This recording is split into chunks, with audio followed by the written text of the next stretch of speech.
Hello, my wonderful friends. Welcome to another weekly reading vlog. My name is Tarzana. If you're new, if you have been watching my prior videos, you know how hard I am struggling to move past Onyx Storm. I have been having such a hard time, okay? And I am thinking of reading multiple genres in this vlog to see what helps me move past this hurdle. And currently, you guys, just to feel something, I started Saving Six by Chloe Walsh. This is Joey and Aoife's story. It is within the same timeline as Binding 13 and Keeping 13, I believe. Currently, I am a little bit ways through. I am on page 166. I'm not quite halfway, but I figured I would vlog my journey here because I want to share it with you guys. Currently, I am really enjoying this so far. The things that is going on with Joey is really hurting my feelings. I knew some of the things that he had gone through and like with his addiction and stuff like that from Binding and Keeping 13, but like living in it from Iffy's point of view is also very painful. This girl is just like pining for Joey and he just can't get his shit together. I am looking forward to seeing how they get together and what happens and how he heals and all that good stuff. Right now, not much has happened. Effie's having a hard time letting go of this boy Paul. I guess she's dating him and there are on and off all the time, and Joey is out being explosively sexual with multiple women. He's just doing a lot of drugs, and that's basically what is going on so far. But Effie and Joey, they have a friendship that has grown. They have a deep connection right now, so I like seeing that their friendship is so strong, and there is also an attraction that they're both fighting. I am going to go back to reading this and I will come back and give you guys an update when I have an update for you. Sorry for the lighting, you guys. My TV is the only light that is going to be giving us any sense of light right now because I'm too lazy to get up and turn on the actual light. But I wanted to come on here real quick and talk to you guys about what is going on in Saving Six. I totally forgot how bad the bullying was in this book and the amount of pain I felt throughout some of those domestic violence scenes. Joey went through it. Like, he was literally everybody's protector. For him to deal with the amount of bullshit that he went through and get past it as best as he could is really painful to like live through, really painful to go through with him. Like, being in his head is so painful. I wanted to feel something. When I started this vlog, like, I wanted to read books that made me feel something, and this book is definitely making me feel something. I'm on like April 2nd, 2004 because it doesn't really give us chapters. I am literally like 64% of the way through. We have just gotten to the part of the book where Joey and Aoife are finally on the same page about their relationship. Finally this has happened. I just love them together so much. Aoife loves him so much. She's like a ride or die kind of girl, and you guys, I love this for Joey. Like, he needs someone that is going to be there for him and that is going to be like his healing, that is going to be his person. Like, he really, like, I'm just so happy that he has Aoife because I feel like he doesn't have anyone else that he trusts. She like takes no one's bullshit. She's just so strong. I love her so much. She knows what she wants. She knows how he feels and she doesn't let him bullshit around about his feelings. And she's like, I know you care about me and I care about you, so here we are.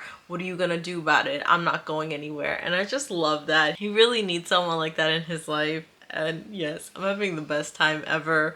I need to go to sleep at some point. It is Friday night, but y'all, I'm tired. Today's been a long day and I'm gonna like lay down and read as much as I can, but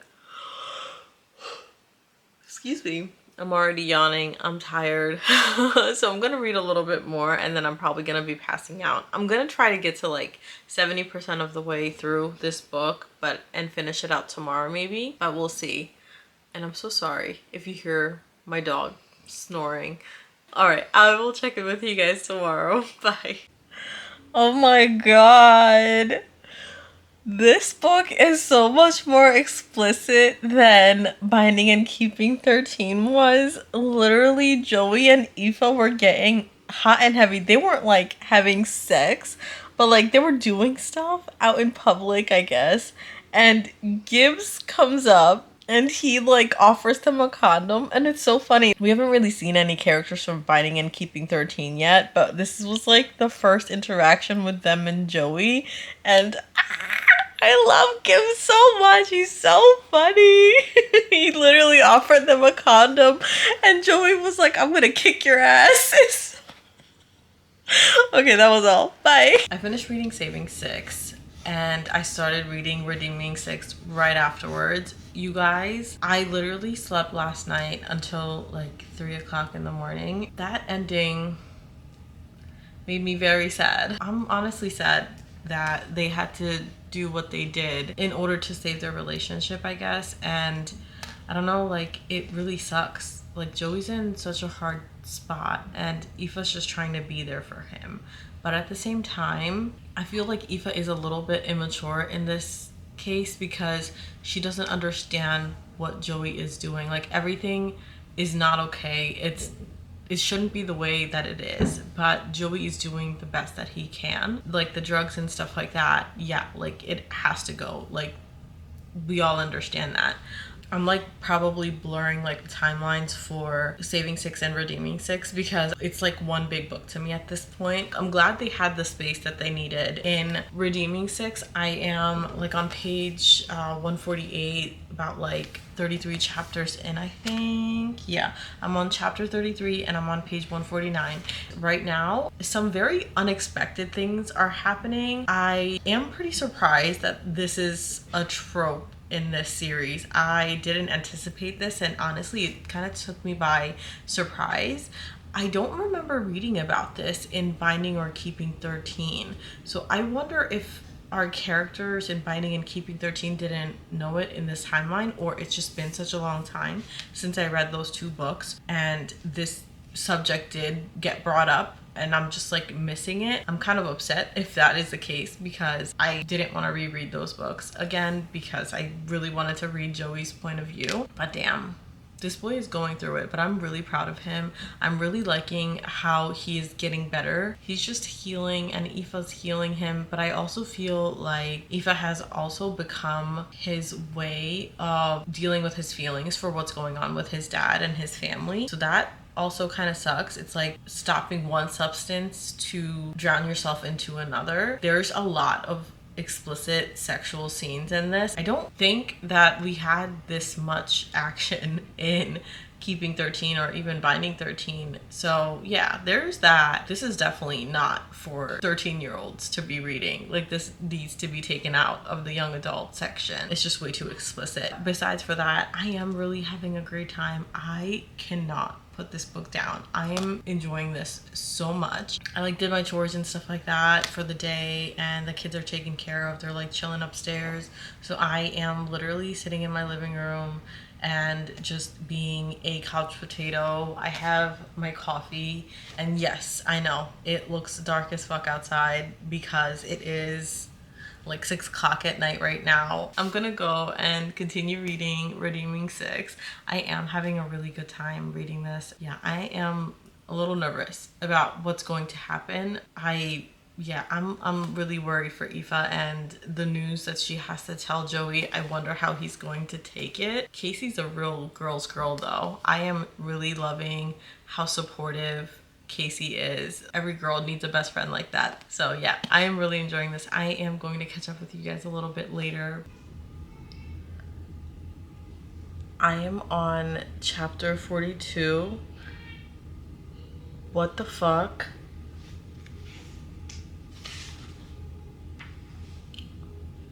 Teddy Lynch is a whole different kind of fucking monster. He's so fucking vile. Like, I've always hated him. We've all always hated him. But to see what he just tried to do to Aoife. What the actual fuck? Oh my god. This chapter, I'm like scared to read the rest of this chapter because I feel like something's gonna happen, something really bad, and it's going to set Joey back all the way. But something needs to be done. Like,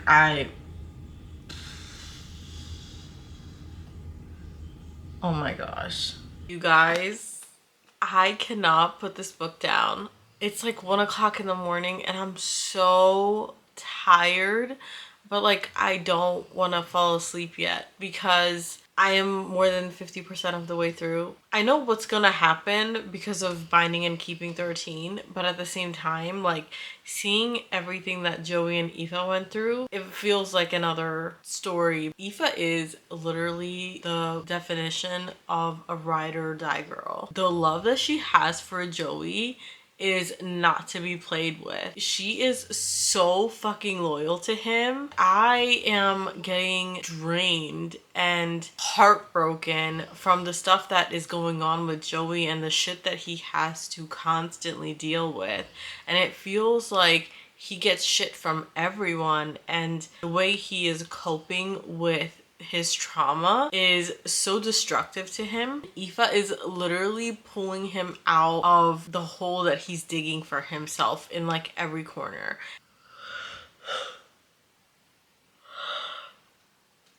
I'm so tired. Oh my gosh. But I don't want to stop reading. I'm so sleepy, but I don't want to finish. I don't want to stop reading. What am I even saying? We're at the hospital scene right now, and if you know, then you know. Aoife just got to the hospital and Joey isn't there. We still have more than a few hundred pages. What page am I even on? Because this is like a 700-page book. So I'm on page 439. So we have another 300 or 400 more pages to go. I have no idea what we have in store for us, but I hope Aoife is taking care of herself while she's going through the stuff that she's going through because of her stuff that's going on with her. Oh my gosh. I suck at these things because I feel like I want to tell you guys, but at the same time, some of you probably haven't read this and I don't want to spoil you guys. But oh my goodness, this book is so good, and like I love their love. It's crazy to think that stuff like this is also like reality. Like people actually deal with these things in their real lives. Anyways, I'm like rambling on right now. I'm gonna get back to reading. I'm probably gonna be passing out any minute now because I am having a really hard time keeping my eyes open. I'm literally like this trying to talk to you guys. I'm gonna go back and hang out with Joey and Aoife, but I will give you guys an update tomorrow. I finally finished Redeeming 6 and oh my gosh, it was so good. Being in Joey's head was not easy. It was really, really hard to read some parts in this book. Knowing the outcome, it gave me some kind of security because I knew that things were going to work out, like certain things were going to work out, and like knowing what impending doom was going to occur also helped because I was able to like ready myself for it. Going through his addiction and going through the recovery with him was really difficult because I'm not really familiar with something like that, and like putting myself in his shoes and just trying to understand where he was coming from, you know, like even though we're in their heads, if we don't really go through something ourselves, I feel like it's difficult to understand those feelings, right? I was having a difficult time understanding his feelings, why he was doing what he was doing, where he was coming from. It was so worth it, like reading this and seeing how his and Aoife story ended, how he was able to make a life for himself. I love his life for him. It's not easy, but you guys, his and Aoife's love is eternal. Like that is the best way that I could say it. And I'm so glad I finally read this book. And I feel like I needed to read it in this moment in time because I was really suffering. I was having a really hard time finding a book that was going to make me feel something. And this book really made me feel things. This is 5 stars. There was some parts in the book that was like, I was kind of like, okay, come on. Like I was getting whiplash from like the back and forth. Like he's okay, he's not okay, he's okay, he's not okay. You know what I mean? And there was a lot of that in this book. I feel like that bridge scene when Oh my gosh. I can't tell you guys because spoilers, but there's a scene where he's on the bridge and the way he was feeling, it literally puts you in such a dark place. Chloe Walsh did a really great job fleshing out Joey's character and his emotions, what he had gone through, and the way that he went from his addiction to getting help and getting better. I feel like this is like important life stuff, and it was very realistic. This is sometimes why I stay away from contemporary romances, because they have like real life things that happen.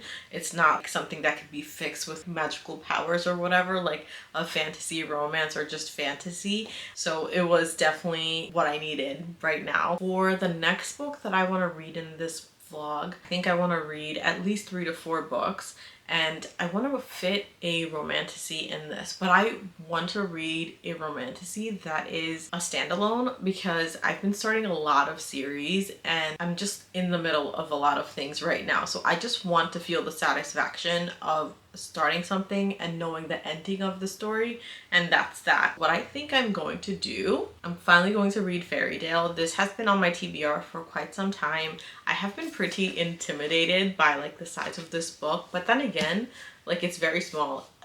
I am 5'1" and I'm very tiny, so like the fact that this almost is like my entire hand, it just makes me feel a little bit better. But like inside, the writing is super small, so I am gonna go and start this. So this is about a woman named Darcy, and her father passes away, her biological father, who she has like no ties with. When she finds out that he has passed away and he included her in his will, she has to go to Fairydale to retrieve whatever he left for her. And she thinks she's just going to go there and then leave. There's some things that unfold in Fairydale that is odd and eerie. So I am really looking forward to figuring out what all of that is about. I've heard really good things. All I know is that there's someone named Darcy and Caleb from reading whatever's in the back. I'll put like a little blurb up on the screen so you guys can pause it and read it yourselves. I'm really interested to see what this book is about. It seems pretty intense, and like I also love the fact that there's this beautiful cover, and there's also like a cartoon cover. I love that. I'm gonna go and read this book. I'll give you guys an update when I have an update for you. I am so confused. I don't understand what's happening in this book. I am literally 20% of the way through, I'm guessing, and I'm on part 2, chapter 10. I'm on page 155. I, for the love of God, don't know what is happening. Okay, so we have Darcy. She discovers that her biological father passed away and he included her in his will. So she has to go to Fairydale to listen to the will being read, and she'll collect her portion and be on her merry way home. They gave her $1,000 to travel to Fairydale, which was excessive in this time, and Darcy's timeline is in the 1900s. Darcy travels to Fairydale. It's really weird. It's not even a place where she can get to on train, which is what the lawyer had included for her to get there. He gave her a train ticket so she could travel to Fairydale. So she goes to Fairydale and everyone is like super weird. People aren't very friendly, and she's like, okay, you know, like I'm new, this is a small town, so maybe it's just that.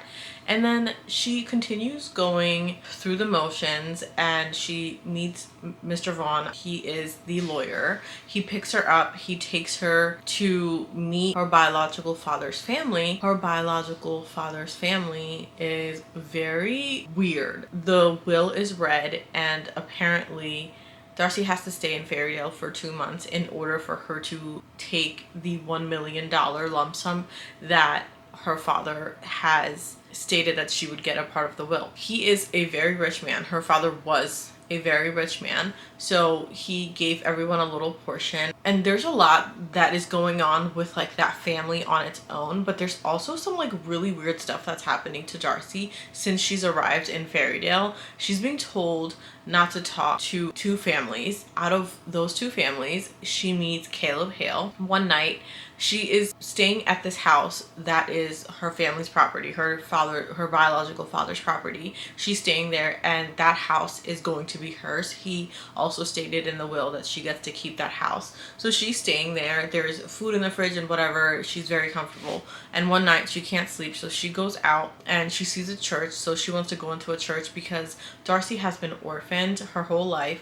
Since I think she was like 10 or something. She was raised by nuns. She also works as a teacher in a church, maybe a Catholic school, I can't remember right now. She finds comfort in churches, so she goes to the church and it opens or whatever, and it's like super weird, eerie. She hears things and she just feels very weird. She leaves and she sees this man. His name is Caleb Hale. He's very handsome, and I'm like, okay, so this is our MMC, but he's like also weird.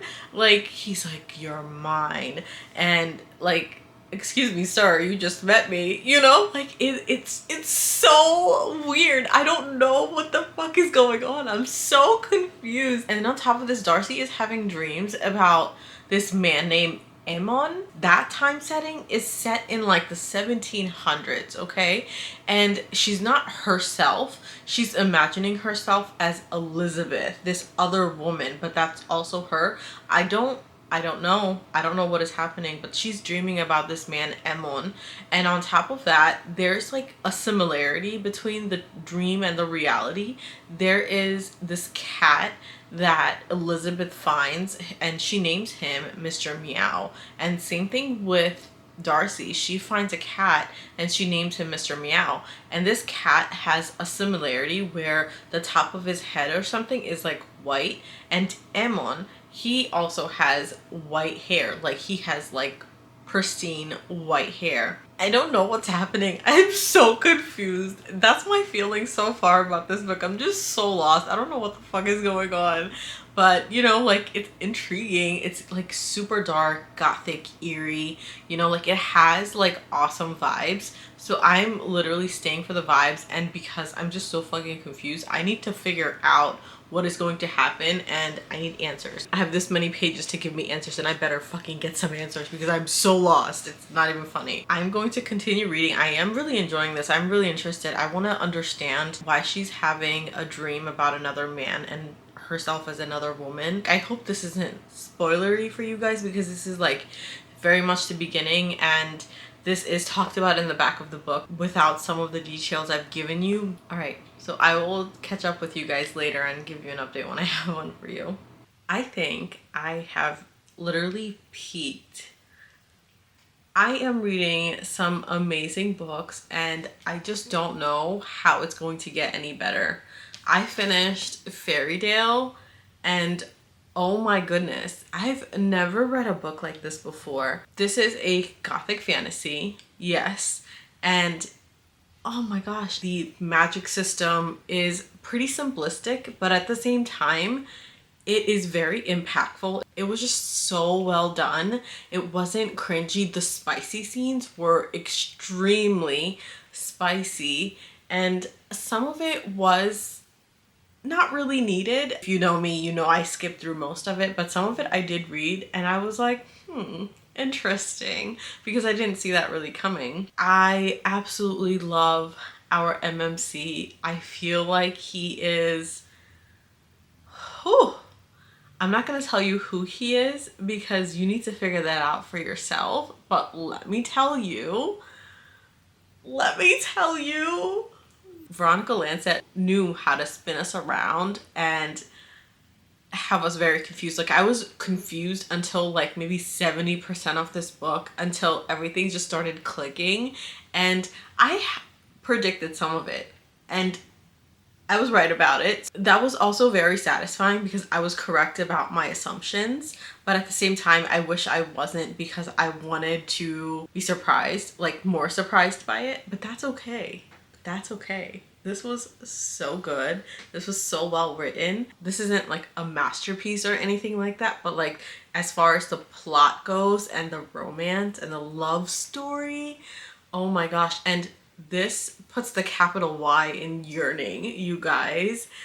Oh my gosh, this was such a lovely story. I'm so happy I read this. This is a 5-star read. What a wonderful way to complete this vlog, because this is up there, you guys. Just the fact that this is a standalone gives me so much peace. I can't even tell you, because I've been reading a lot of series lately and you don't really see a lot of standalones that make such a huge impact. But this, you guys, this did it, and you don't have to wait to find out the epic ending. This is a chunker. Like, this is like 700 and some pages, but it was really good. It's very long, just go into it knowing that. But if you take any of my recommendations, like, please, please, please read this. This is so good. The dark atmosphere, the gothic atmosphere, it's all just so perfect. It will have you spinning your wheels. Like, it will really have you enraptured, but also very confused, and it's just so addicting. And with that note, we are going to conclude this vlog. So just a quick recap of everything that we read in this vlog. First, in this vlog, we read Saving Six by Chloe Walsh, which we gave 5 stars to because we love Joey and Aoife. And then, because we were so addicted to what was going on with this series, we continued on to Redeeming Six because, again, we love Joey and Aoife, and they had to have 5 stars. Then we read Fairy Tale, and this was the absolute perfect cherry on top. 6 stars, okay? Like, I had to give it 5 stars because I didn't have a choice, but this is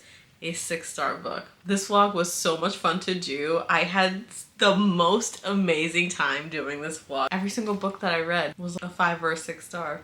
I would call that the highest of notes. I'm so happy I was able to share that with you guys. If you guys have read any of these books, or if any of these books interest you, please go ahead and comment down below. And thank you so much for watching. I love you all so, so much, and I will catch you in the next one. Bye.